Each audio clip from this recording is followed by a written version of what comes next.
Hey YouTube, Amaze here, back again with another video. Welcome to our channel and thank you for watching. Alrighty guys, so what we talking about? The best way to trust your decision making? I got you. Number one, go within. Alright?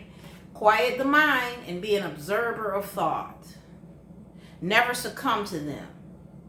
Just find a quiet place, go within, observe the thoughts that come along. Don't be involved in them. Eventually it'll get easier and easier. You'll be able to just meditate with a quiet mind. Whatever works for you. The point is, when you go within, you are able to feel what the quietness within you feels like. A feeling only you know. Okay? But you're attuning yourself to it so that when you're out in the world, you know what it feels like when you get a message. And, you know, you can always trust those. All right? Always trust those. But that's number one. Best way to trust your decision making. Because when you get, summoned intuitively, all right? Number two, make a verbal declaration of who you've decided to become. Okay, so you speak verbally to the universe and say, I choose to be rich. I choose to be happy. I choose to be intelligent. I choose to be dignified. Okay, make that a habit, a routine. Now, with that being said, you putting that out there constantly, so you're going to get energy back in relation to it. And you can always trust where that takes you, because that's what you're asking for. You're going to start to make decisions. You'll get subtle nudges, okay? You won't necessarily be able to pinpoint where it's coming from, but all you'll know is you'll be doing things, feeling certain ways about things that were different than before. And it's pushing you someplace you should be. It's pushing you to become that person. Just because you've made that verbal declaration. Okay? Let's move on to number three. Understand that obstacles are mistaken for failure. So again, when something happens that we don't like, or if it's something going on that we don't like, yeah, we get wrapped up in that. We can't help it, okay? We're having this human experience, and that's something that happens. However, guys, when you keep reminding yourself and you train yourself to understand that the universe has got your back, even while that's going on.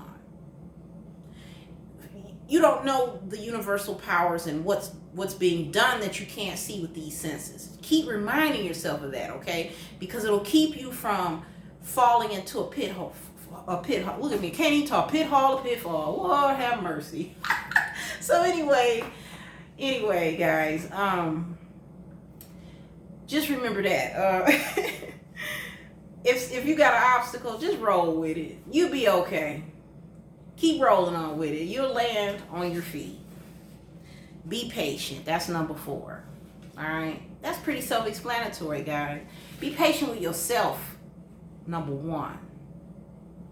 Because, you got many lessons. When I say many, I mean, small. Not, small, many, tiny lessons inside of bigger lessons. You could have an anxiety attack because you believe that you didn't finish your homework on time, or you're like, I hope I meet this schedule, or I hope this deadline works out, or, all kinds of things that we struggle with, within stuff within stuff, okay?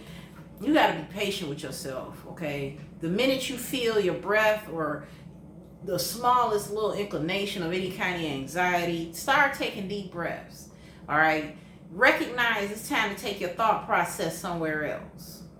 If that happens, when you start to feel anxious, being patient with yourself means knowing when to switch your thought around. Because if you start getting, ain't nothing you can do about it. It's messing you up. Your heart is palpitating. You're getting nervous. You're sweating. It's time for a new thought. Train yourself to be patient in that fashion. To not get too carried away with what you're planning. What's going to happen. Oh, I hope it go well.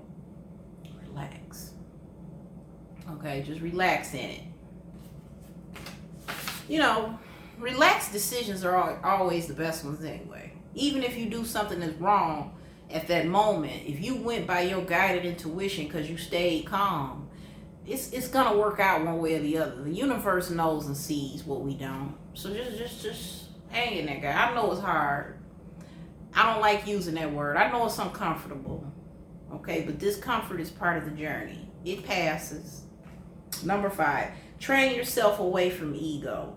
So just think of the wholeness of everything, okay? If you get wrapped up in, if you start to feel heavy emotions, that's an indicator of your ego. Depending on the situation, you know, there's so many situations where it could or couldn't be. The point is, heavy emotions indicate that you're involving your ego too much in your thought process. So watch out for that.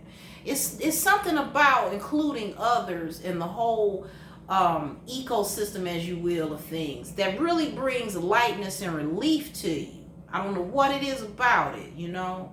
So something about that. But be as inclusive as the world around you as you can, because that'll help you stay calm, okay? And when you stay calm, you can trust your decisions. You know you're going the right way when you remain calm. Is that it? Yeah. So I got a quote. Let's do this. You can't force your will with the universe. You just have to trust how things unfold. Said by Wendy Wunder. All right, y'all. It's been real. Bye for now.